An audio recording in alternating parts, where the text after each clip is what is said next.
Hello friends, welcome to Prime Education YouTube channel. I hope friends आप सब लोग बढ़िया होंगे और स्वस्थ होंगे। फ्रेंड्स, आज के इस वीडियो में हम आपकी एडगेट अभ्यास पुस्तिका कक्षा 8वीं विषय आपके विज्ञान में आपका पाठ नंबर 6 दहन एवं ज्वाला, इस पाठ के जो है सभी प्रश्न उत्तर इस वीडियो में हल करेंगे और सभी जो प्रश्न हैं उनके सटीक उत्तर इस वीडियो में जानेंगे। देखिए फ्रेंड्स, आपको जो है जो पिछले साल की जो आपकी एडगेट अभ्यास पुस्तिका थी उसमें आपको क्या था, कुछ प्रश्न जो है यहाँ ऐड किए गए हैं और कुछ प्रश्नों को जो है थोड़ा हेर-फेर किया गया है, इसलिए जो है ये नई पाठ्य पुस्तक पर आधारित आपको एडगेट अभ्यास पुस्तिका में आपका पाठ नंबर 6 का अध्ययन है। तो इस वीडियो को आप आखिरी तक देखें, जहाँ आपको जो है आपकी नई जो आपकी पाठ्य पुस्तक है उसके आधार पर आपको सभी प्रश्नों के यहाँ उत्तर प्रोवाइड किए गए हैं। तो चलिए फ्रेंड्स, बिना किसी देरी के इस वीडियो को स्टार्ट करते हैं। सबसे पहले फ्रेंड्स आपको दिया है पाठ नंबर 6 दहन एवं ज्वाला, जिसमें फ्रेंड्स सबसे पहले आपको अति लघु उत्तरीय प्रश्न में प्रश्न नंबर पहला पूछा है, दहन क्या है, नीचे दिए गए पदार्थों में से दाह एवं अदाह पदार्थ की पहचान कर लिखिए। देखिए फ्रेंड्स, सबसे पहले यहाँ देखिए आपको दहन क्या होता है उसके बारे में बताना है। तो देखिए, जानते हैं कि कांस्य कोयला वायु में जलकर कार्बन डाइऑक्साइड ऊष्मा और प्रकाश देता है। रासायनिक प्रक्रम जिसमें पदार्थ ऑक्सीजन से अभिक्रिया कर ऊष्मा देता है दहन कहलाता है। यानी ऐसा रासायनिक पदार्थ जो है ऑक्सीजन के साथ, वायुमंडल में जो ऑक्सीजन उसके साथ अभिक्रिया करके जो है ऊष्मा देता है दहन कहलाता है। जिस पदार्थ को दहन को हम क्या कहते हैं, जिस पदार्थ को हम दहन कहते हैं, और वह बाह्य जो है उसको हम वह बाह्य भी कहलाता है, वह दाह भी कहलाता है, जिसे ईंधन भी कहा जाता है। तो देखिए फ्रेंड्स, इस तरीके से हो गया कि दहन क्या होता है। अब आपको यहाँ दिया है कि लकड़ी, कागज, लोहे की कीलें, पत्थर का टुकड़ा, मिट्टी का तेल, कागज का कांच और कास्ट कोयला, इसमें दाह क्या, इसमें जो है दाह पदार्थ क्या है और अदाह पदार्थ क्या है। तो देखिए मैं बताता हूँ आपको।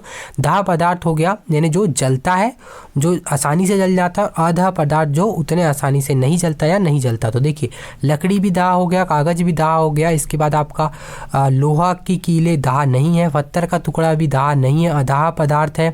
इसके बाद मिट्टी का तेल तो दाह पदार्थ है, कांच जो है अदाह पदार्थ है, और कास्ट कोयला दाह पदार्थ है। तो इस तरीके से अगर आपके पास यहाँ जगह हो तो आप ऐसा कर लें, दाह पदार्थ में जो बताया मैंने उन सभी को लिख लें, और आधा पदार्थ में ये जो सभी हैं जो नहीं जलते उनको एक तरफ आप यहाँ लिख लें। तो इस तरीके से आपका ये प्रश्न नंबर 1 का उत्तर हो गया।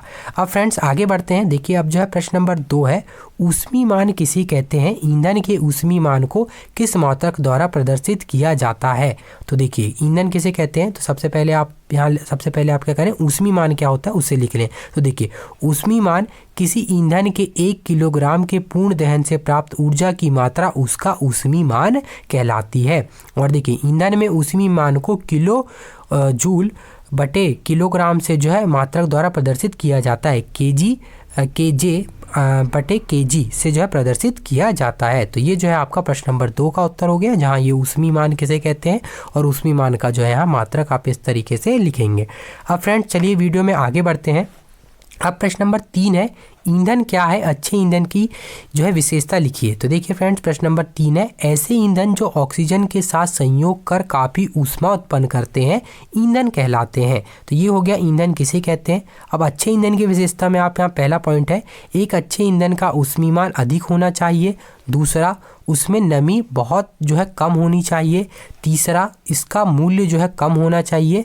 और चौथा, इसको राख और धुआं उत्पन्न नहीं होना चाहिए। तो ये जो है अच्छे ईंधन की विशेषताएं, जो आप यहाँ 4 विशेषताएं इस तरीके से लिख सकते हैं। अब चलिए फ्रेंड्स, अब प्रश्न नंबर 3 हो गया अब आपका। अब नेक्स्ट आपके पेज नंबर में प्रश्न नंबर 4 दिया है, विद्युत उपकरण एवं पेट्रोल जैसे ज्वलनशील पदार्थों में लगी आग में कार्बन डाइऑक्साइड सबसे अच्छा अग्निनाशक है, स्पष्ट कीजिए। तो देखिए फ्रेंड्स, इसका उत्तर हो जाएगा, पेट्रोल जैसे ज्वलनशील पदार्थ में लगी आग के लिए कार्बन डाइऑक्साइड CO2 सबसे अच्छा अग्निनाशक है। ऑक्सीजन से भारी होने के कारण CO2 आग को कंबल की तरह लपेट लेती है, इससे ईंधन और ऑक्सीजन के बीच संपर्क टूट जाता है, अतः आग पर नियंत्रण हो जाता है।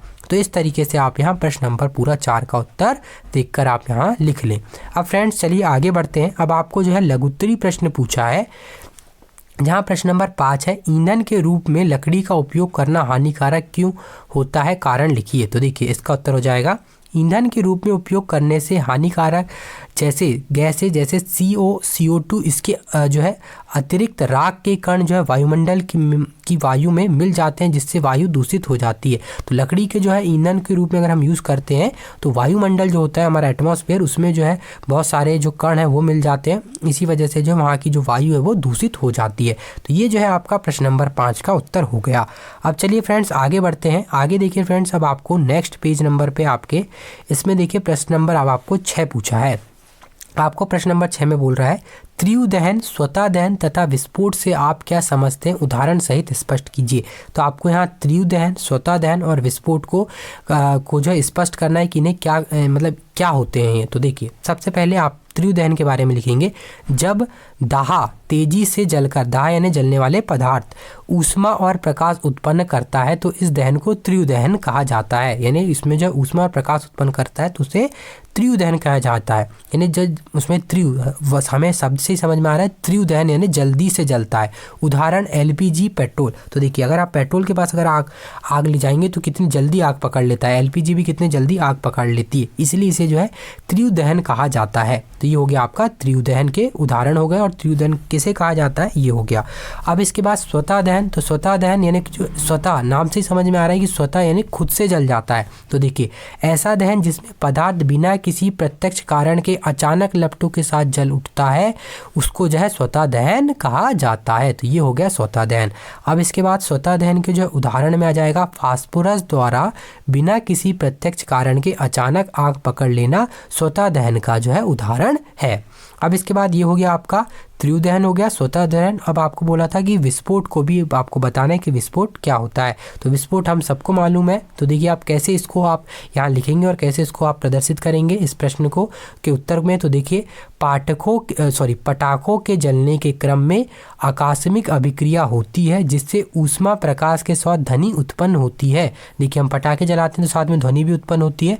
इस प्रकार की अभिक्रिया में काफ़ी मात्रा में गैस भी निकलती है तथा पटाखे तेजी आवाज़ के साथ जल उठते हैं। ऐसे दहन को ही जो है विस्फोट कहा जाता है। उदाहरण जो है पटाखे का जलना। तो इस तरीके से आप जो यहाँ प्रश्न नंबर 6 में तीव्र दहन, स्वतः दहन और विस्फोट को समझाते हुए इस प्रश्न का यहाँ उत्तर लिख सकते हैं। अब फ्रेंड्स चलिए वीडियो में आगे बढ़ते हैं। अब फ्रेंड्स आपको प्रश्न नंबर 7 दिया है, ज्वलन ताप किसे कहते हैं, क्या कारण है कि कागज का टुकड़ा सरलता से आग पकड़ लेता है जबकि लकड़ी का टुकड़ा सरलता से आग नहीं पकड़ता। तो देखिए ज्वलन ताप क्या होता है।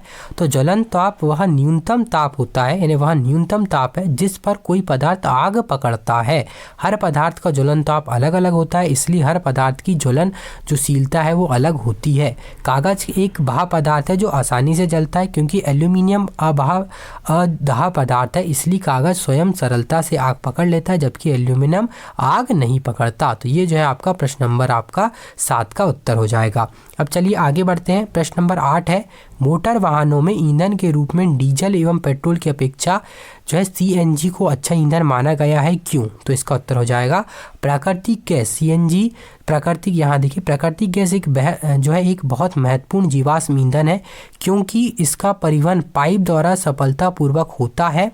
प्राकृतिक गैस को उच्च दाब पर संपीड़ित प्राकृतिक गैस सीएनजी के रूप में भंडारित किया जाता है। सीएनजी का उपयोग ऊर्जा उत्पादन हेतु किया जाता है क्योंकि यह जो है कम प्रदूषण करती है और यह जो स्वच्छ ईंधन है, इसलिए इसका उपयोग जो है हम डीजल और पेट्रोल की अपेक्षा इसको ज़्यादा उपयोग में लाने के लिए कहा जाता है। तो ये जो है प्रश्न नंबर आपका 8 का उत्तर हो गया। अब चलिए फ्रेंड्स आगे बढ़ते हैं। आगे अब आपको जो है नेक्स्ट पेज नंबर में दीर्घ-उत्तरीय प्रश्न दिया है। दीर्घ-उत्तरीय प्रश्न में आपका प्रश्न नंबर 9 है, दहन के लिए वायु आवश्यक होती है इसे प्रदर्शित करने हेतु किसी क्रियाकलाप का वर्णन कीजिए। यानी दहन के लिए वायु आवश्यक होती है, यानी ऑक्सीजन आवश्यक होती है, इसको बताने के लिए हमें कोई जो है वाक्य यानी क्रियाकलाप को प्रदर्शित करना है। तो देखिए इसके लिए क्या होगा, हमें पता है कि दहन के लिए वायु आवश्यक है। अवस्था, इसकी क्या क्या अवस्था हो सकती है। में मोमबत्ती निर्बाध रूप से जलाती है जबकि वायु में नीचे से प्रवेश कर सकती है। ये जो हो गई आपकी अवस्था नंबर 1। इसमें अवस्था नंबर बी है, मैं जब चिमनी के नीचे से वायु प्रवेश नहीं कर पाती तो जोड़ना कंपन होता है। और जो है दूल्हा उत्पन्न होता है। तो ये जो है प्रश्न नंबर आपका यहाँ 9 का उत्तर हो गया, जहाँ आपकी अवस्था 1 ये हो गई और अवस्था बी ये हो गई। अब इसके बाद फ्रेंड्स आगे बढ़ते हैं। आगे फ्रेंड्स अब आपको प्रश्न नंबर 10 पूछा है, मोमबत्ती की ज्वाला का नामांकित चित्र बनाकर इसके विभिन्न क्षेत्रों को समझाइए। तो देखिए फ्रेंड्स, आप इस तरीके से यहाँ से देख के, इस चित्र के माध्यम से देख के आप यहाँ साफ और स्वच्छ जो है मोमबत्ती के जलने का यानी मोमबत्ती की ज्वाला का जो है चित्र बना सकते हैं। यहाँ देखिए आप इस तरीके से चित्र बना ले, आपको सभी चित्र में जो सभी भाग हैं उसका यहाँ वर्णन भी आपको यहाँ स्पष्ट रूप से दिखाया गया है। अब इसमें आपको बोला था आगे प्रश्न में कि इसके विभिन्न क्षेत्रों को भी समझाना है। तो देखिए आप इसके जो विभिन्न क्षेत्र हैं उसमें आप इतना लिख लें यहाँ कि एक मोमबत्ती की लो 3 क्षेत्रों पे जो है विभाजित होती है। यानी एक जो मोमबत्ती होती है उसकी लो 3 क्षेत्रों में विभाजित किया जाता है उसकी लो को। तो सबसे पहला होता है आंतरिक क्षेत्र यानी गहरा क्षेत्र, दूसरा मध्य क्षेत्र, दीप्त क्षेत्र, और सबसे बाहरी क्षेत्र होता है अदीप्त क्षेत्र। लौ के जो आंतरिक क्षेत्र में कोई भी दहन नहीं होता, जबकि जो पूरा दहन है वो लौ के सबसे बाहरी क्षेत्र में होता है। देखिए आंतरिक जो है उसमें कोई नहीं होता और बाहरी जो होता है उसमें जो है सबसे ज़्यादा लौ का जो है जलती है, लौ सबसे ज़्यादा वहाँ जलती है। तो इस तरीके से आप जो है यहाँ से प्रश्न नंबर 10 में यहाँ चित्र बना लें देखकर, और यहाँ जो है उसके नीचे आप जो है उसके जो सभी भाग हैं उनका यहाँ वर्णन इस तरीके से कर लें। देखिए आप जो है वीडियो को पॉज कर लें चाहें तो, और आप यहाँ चित्र भी बना सकते हैं और इसका वर्णन इस तरीके से पूरा यहाँ कर सकते हैं। तो देखिए फ्रेंड्स, आपका जो प्रश्न नंबर 10 है वो यहाँ समाप्त हुआ और आपके जो ये पार्ट हैं इनके सभी जो प्रश्न हैं वो यहाँ समाप्त हुए।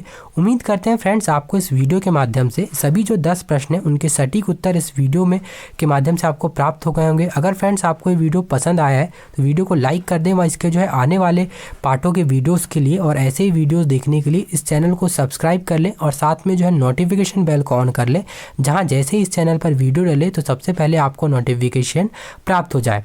और अगर फ्रेंड्स आपको एडकेट अभ्यास पुस्तिका कक्षा 8वीं में बाकी जो आपके सभी विषय हैं उनमें आपके जो पार्ट दिए हैं उनका संपूर्ण हल अगर आपको देखना है तो आप इस वीडियो के नीचे डिस्क्रिप्शन में जाएंगे, जहां आपको जो है सभी विषय की आपको प्लेलिस्ट वहां जो है प्रोवाइड कर दी गई है। जहां आप जिस भी विषय में अगर आपको किसी भी पार्ट का अध्ययन देखना है तो आप उस प्लेलिस्ट के लिंक पर क्लिक करेंगे तो आपके पास सभी वीडियो वहाँ सामने खुल जाएंगे, जहाँ से आप उन पार्टों का अध्ययन वहाँ से देख सकते हैं।